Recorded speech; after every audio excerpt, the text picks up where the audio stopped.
Today in Awesome Stories, we are going to talk about a French science fiction film called Meander. Spoilers ahead. A girl lays down on the street on a rainy day and is forced to get up once a car approaches. The car stops and a man asks her if she's okay. She explains that she's lost, but refuses the ride and tells him she will find her way home walking. The man gives her directions to the nearest gas station and starts driving, but she stops him and decides to get in. The man introduces himself as Adam, a night watchman. Her name is Lisa and she's a waitress at a local bar. Adam asks if she has kids and she tells him that she had a daughter and that day would be her birthday. She turns on the radio and the host describes the murders of two girls that happened earlier. The host also describes that the suspect is a white male with short hair with a cross tattooed on his right hand. Adam turns off the radio and we see the tattoo describing the murderer. Lisa stares at him in shock and he stops short, launching her head against the front panel. Lisa wakes up inside a dark metal room wearing different clothes and starts calling for help, beating against the walls. She also sees a device stuck to her left wrist. Scared, she corners in the room and hears noises coming from outside. Suddenly, the round door in the room opens and she enters the tight metal tube. The door closes behind her and the wrist device shows an 11 minutes timer. She decides to start crawling through the tube while metal noises surround her. A metal wall appears in front of her, making her drag herself through a tighter space to get to the other side. She continues crawling and gets to a larger space when she hears the sound of an animal behind her. Lisa gets scared and starts crawling as fast as she can. The space gets tighter, but she avoids being crushed by the tube. The timer appears again and she continues crawling to the other side. She hears a screeching noise in front of her and finds the body of a decomposing woman with the same wrist device. Trying not to throw up, she carefully removes the body parts out of the way and continues going through the tube. A grid appears in front of her and metal cylinders come out of the walls, heating the place. She sees a safe space opening behind her and hides in it. The timer runs out and the tube is filled with fire coming from the metal cylinders. She's pushed into the tubule and the place gets tighter once again. Lisa cries in despair, but decides to slowly continue once the timer resets. She gets to a place with water and drinks some of it. Lisa dives into the tube and comes out on the other side in a large space. The place starts filling with a torrent of water and another body drops from the top. After coming out of the water, she recuperates her breath and starts crawling again through the tube. Tired, Lisa almost passes out when she hears a voice of a man screaming for help. She rapidly follows the voice and gets to a pool of acid.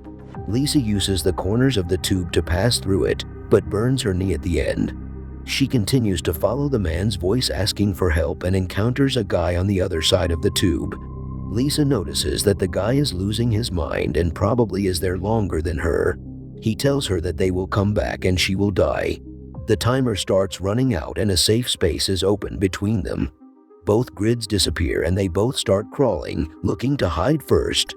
The man attacks her and they fight for the space. She's able to hold him out of the space and the glass closes, severing his arm.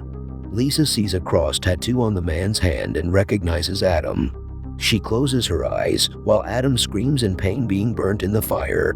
After waking up, a skull attached to a mechanical tube appears from the ceiling and heals her wounds.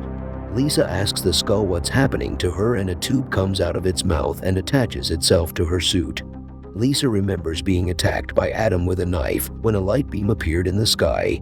She realizes that the creature doesn't want to kill her and she's pushed out of the space with Adam's arm. Lisa examines the arm and sees markings of a diamond, a cross and another diamond, trying to figure out what it means. Suddenly, a spinning blade appears in front of her, forcing her to move quickly backwards, barely escaping into a tunnel above. A section above her opens up, and a strange creature crawls into the tunnel with her and lies still behind her. The creature appears to be Adam, badly burned and reanimated somehow. It begins to chase her and she crawls through a small section of the tunnel that it cannot fit through. Lisa arrives in a section where there's two tunnels to choose from. Remembering the markings on Adam's arm, she chooses the left one. While crawling, she hears her daughter Nina's voice rumming a song. Lisa follows the voice into a bright white room that shows images of her life, from herself as a baby looking up at her father, to seeing her daughter fall to her death from a window. Suddenly, she sees the creature coming from the ceiling and starts crawling again while it chases her through a tunnel. At the end of the tunnel, she sees a bright cloudy sky, but the tunnel itself is lined with razor-sharp wires.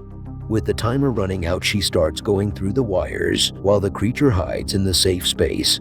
Lisa forces herself through the lines and gets badly injured in the process. Waiting to die, she closes her eyes, but the floor opens up and she falls to her safety, barely escaping the fire. Lisa wakes up and sees herself in the same room she was at the start. Using her blood, she writes the markings from Adam's arm on the wall for someone else to find after her. The skull drops from the ceiling again and starts curing her, but she asks it to stop and let her die. A needle comes out of the skull's mouth and it goes to euthanize her. She asks it to stop when she realizes that the markings are actually arrows indicating which directions to take.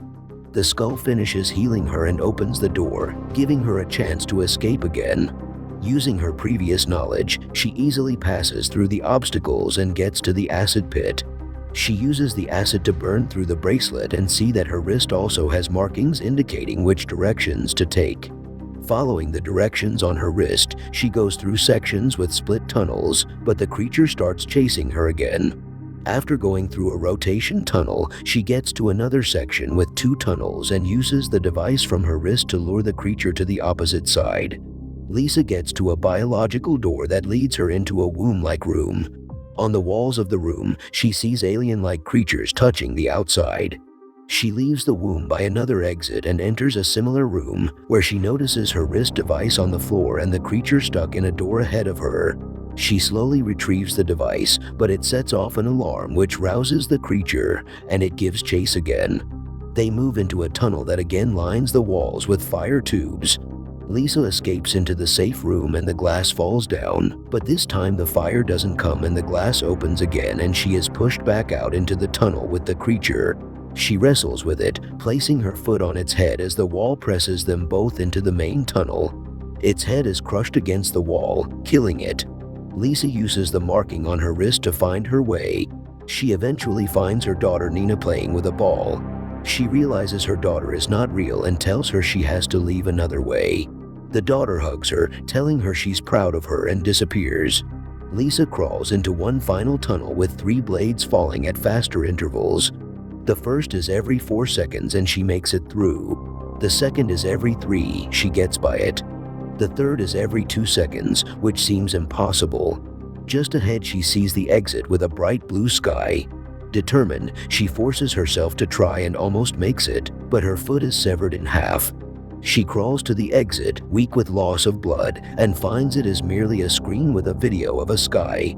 She begins to cry as the tunnel fills with flame tubes. Suddenly, the ceiling opens up and she begins to float upward into a bright light. She wakes up outside on a rock under a bright blue sky. With her foot healed, she appreciates the beautiful scenery with the waterfall. Nina appears before her and Lisa asks her if she has died. Nina tells Lisa that her body died many times, but she is safe now. Lisa asks her what she is supposed to do. Nina says she's supposed to live. In the end, we see that Lisa now lives on a beautiful alien planet. Subscribe to watch more videos like this, turn on notifications, and leave a like. It really helps the channel out. Thank you for watching.